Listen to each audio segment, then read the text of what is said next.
మనం టీవీకి స్వాగతం. నేను మీ డాక్టర్ శ్రీనాథ్. ఈరోజు మనం సహజంగా యుక్త వయస్సులో ఏర్పడేటువంటి మొటిమల లక్షణం గురించి చెప్పుకుందాం. మొటిమలు సహజంగా 12-14 సంవత్సరాల్లో ఏర్పడుతూ ఉంటాయి. కొన్ని సందర్భాల్లో వయస్సుతో నిమిత్తం లేకుండా హార్మోనల్ ఇంబాలెన్స్ మూలంగా కూడా మొటిమలు ఏర్పడతాయి. వీటిలో పలు రకాల మొటిమలు ఉంటాయి. యాక్ని సింప్లెక్స్ అంటాం. అంటే సహజంగా ఏర్పడేటువంటి మొటిమలు. యాక్ని ఇండ్యురేటా అంటాము. కొంచెం కణితుల్లాగా, కొంచెం గడ్డల్లాగా ఏర్పడేటువంటి కణ ఆహ్, మొటిమలు. అలాగే మూడవది యాక్ని రోజేసి అంటాము. అంటే మొటిమలు ఏర్పడినప్పుడు చుట్టూ కూడా ఎరుపు రంగులో, పింకిష్ రంగులో ఏర్పడుతుంటాయి. తర్వాత పిక్టింగ్ యాక్ని అంటాము. అంటే మొటిమలు రావడం మూలంగా, కొంచెం గిల్లడం మూలంగా చర్మం గుంటలు పడ్డట్టుగా ఏర్పడుతుంది. పిక్టింగ్ యాక్ని అంటాము. ఇలా పలు రకాల మొటిమలు ఏర్పడుతూ ఉంటాయి. వీటికి కొన్ని కారణాలు ఏంటి అంటే యుక్త వయసులో హార్మోన్ ఇంబాలెన్స్ మూలంగా సహజంగా ఏర్పడుతుంది. ఇక మహిళల్లో నెలసరి సమయంలో కూడా మొటిమలు ఏర్పడడం అనేది కామన్ విషయంగా చెప్పుకోవచ్చు. కానీ దీన్ని ఒక వ్యాధిగా ఎప్పుడూ కన్సిడర్ చేయొద్దండి. ఇది సహజ లక్షణం. ఒక వయస్సు దాటిన తర్వాత వాటంతట అవే తగ్గిపోతాయి. కొన్ని కారణాలు ఎక్స్టర్నల్ ఫ్యాక్టర్స్‌లో కూడా ఉంటాయి. అంటే దుమ్ము, ధూళికి ఎక్కువగా ఎక్స్‌పోజ్ అవ్వడం మూలంగా కూడా మొటిమలు ఏర్పడుతూ ఉంటాయి. శరీరంలో నీటి శాతం తగ్గినప్పుడు కూడా మొటిమలు ఏర్పడతాయి. అలాగే నిద్ర సరిగ్గా లేకపోతే కూడా మొటిమలు ఏర్పడతాయి. థైరాయిడ్ సమస్యతో బాధపడేటువంటి వ్యక్తులకు మొటిమలు వస్తాయి.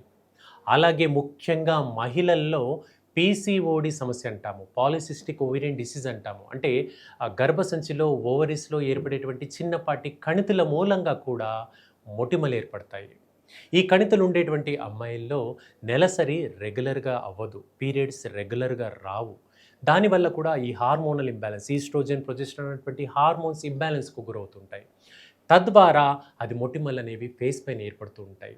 వీటితో పాటుగా సహజ చిరాకు, ఓపిక లేకపోవడం, సహనం తగ్గడము, నీరసము, తొందరగా అలిసిపోవడము ఇలాంటి లక్షణాలు కూడా మొటిమల్లో ఏర్పడతాయి. అయితే ఈ మొటిమల విషయంలో ముఖ్యంగా కాషియస్‌గా ఉండాల్సింది పేరెంట్స్ అండి.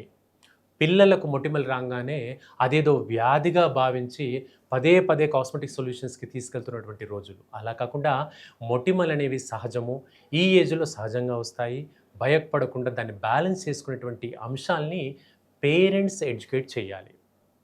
ఇక ఈ మొటిమలు వస్తున్నాయి కదా అని వాటిని గిల్లడము, పిండడము, అలాగే వాటిని రక్కడము, గోళ్ళతో రక్కడం ఇలాంటివి చేయకూడదండి.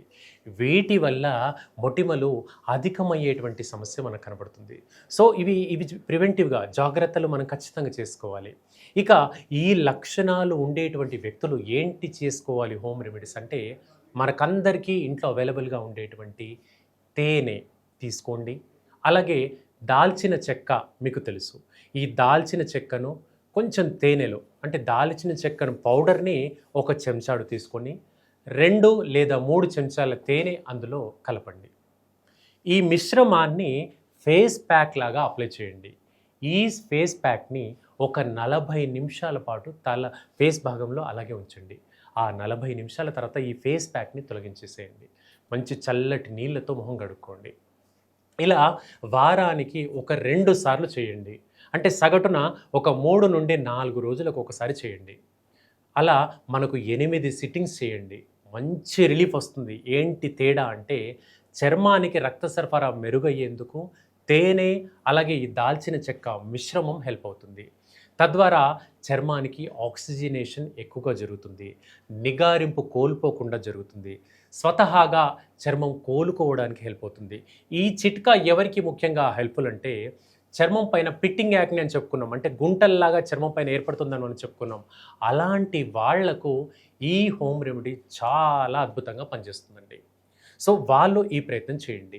అలాగే కొందరికి చర్మం పైన మొటిమల్లో పింపుల్స్ ఏర్పడినప్పుడు పస్ డిశ్చార్జ్ అవుతుంది. ఇది కూడా మనం చాలా మందిలో చూస్తుంటాం. ఇలా పస్ డిశ్చార్జ్ అయ్యేటువంటి వ్యక్తులకు చేయాల్సినటువంటి ముఖ్యమైన సాధనం ఏంటంటే గ్రీన్ టీ అండి. గ్రీన్ టీని మనం బాయిల్ చేయడం అందరికీ తెలుసు. అయితే గ్రీన్ టీని కన్జ్యూమ్ చేస్తుంటాం. ఇక్కడ కన్జ్యూమ్ చేయకండి. వాటిల్లో కొంచెం దూది కాటన్స్ బాల్స్ లాగా వేసేయండి. ఆ గ్రీన్ టీలో వేసి ఒక 10 నిమిషాలు నానబెట్టండి. ఈ గ్రీన్ టీలో డిప్ చేసినటువంటి ఈ కాటన్ బాల్స్‌తో మన ఫేస్ పైన గుండ్రంగా ఎక్కడెక్కడైతే మొటిమలు ఉన్నాయో అక్కడక్కడ గుండ్రంగా రబ్ చేస్తూ ఉండండి. ఇలా ఒక 15 నిమిషాలు, 20 నిమిషాలు వారంలో 2 సార్లు చేయండి. అలా 8 సిట్టింగ్స్ చేయండి. ఇలా చేయడం మూలంగా ఈ పింపుల్స్ మనం ఏర్పడినప్పుడు పస్ డిశ్చార్జ్ ఏర్పడుతుందన్నాం కదా, ఆ పస్ డిశ్చార్జ్ అనేది తగ్గుతుందండి. తద్వారా మొటిమలు అనేవి పూర్తి కంట్రోల్కి వచ్చేస్తాయి. సో గ్రీన్ టీ అంత ఉపయోగకరంగా ఉంటుంది. హనీ అండ్ సినమోనం అంటే ఇప్పుడు మనం చెప్పుకున్నాం దాల్చిన చెక్కది అదొక టెక్నిక్ అండి. అలాగే ఈ గ్రీన్ టీ పరంగా ఇంకొక టెక్నిక్. ఇక మూడవది చర్మాన్ని ఎప్పుడూ హైడ్రేటెడ్‌గా ఉంచాలండి. డ్రై స్కిన్ కానివ్వకుండా చూడాలి. అంటే కుకుంబర్ మీ అందరికీ తెలిసిందే దోసకాయ ముక్కలు. దాన్ని చాలా వరకు తురిమి మెత్తగా తురిమి ఆ తురుమును ఫేస్‌కి అప్లై చేసుకోవాలి. ఇప్పుడు ఈ ఫేస్ ప్యాక్‌ని అప్లై చేసిన తర్వాత దానిపైన మనకు ఒక చిన్న తెల్లటి గుడ్డను లాంటిది అప్లై చేసుకొని కొద్దిగా వాటర్ స్ప్రింకిల్ చేసి దాన్ని ఫేస్ ప్యాక్‌లో ఒక 15 నిమిషాల పాటు ఫేస్‌కి పెట్టుకుంటే చాలా చక్కటి ఇంప్రూవ్‌మెంట్. దీంతో పాటు మొటిమలు తగ్గడమే కాకుండా కళ్ళ కింద ఏర్పడినటువంటి నల్లటి వలయాలు, నల్లటి మచ్చల నుంచి కూడా మంచి నిగారింపు వస్తుంది. ఈ కుకుంబర్ అనేది అంత హెల్ప్‌ఫుల్‌గా ఉంటుంది. ఇక చివరి ఆఖరిన మరి మనం చేయాల్సినటువంటి జాగ్రత్త ఏంటి? కనీసము రోజుకు ఒక 3-4 లీటర్ల వరకు వాటర్ తాగండి. నిద్ర మంచిగా ఉండేలా చూసుకోండి. ఎండలో వెళ్తున్నప్పుడు జాగ్రత్తలు అంటే స్కిన్ ట్యానింగ్‌కి గురవ్వకుండా కాపాడుకోండి. ఇక సీజనల్ ఫ్రూట్స్ ఎలాగూ ఉన్నాయి. సీజనల్ ఫ్రూట్స్‌తో పాటు ఎండు ద్రాక్ష తీసుకుంటే కూడా చర్మానికి మొటిమల కంప్లెయింట్ అలాగే కళ్ళ కింద ఏర్పడినటువంటి నల్లటి వలయాలు శాశ్వతంగా తగ్గుతాయి. ఎలాంటి మందులు అక్కర్లేకుండా మంచి నివారణ అనేది మన చేతుల్లోనే లభిస్తుంది. సో వ్యూవర్స్ వింటున్నారు కదా! ఈ చిన్నపాటి జాగ్రత్తలు సరిగ్గా పాటించుకోండి. ఈ సమస్య నుంచి పూర్తిగా బయటపడండి. ఇది మంచి టాపిక్ అండి. సో రేపు ఇంకొక మంచి టాపిక్‌తో ఇక్కడే కలుసుకుందాం. కీప్ వాచింగ్ మనం టీవీ. Thank you.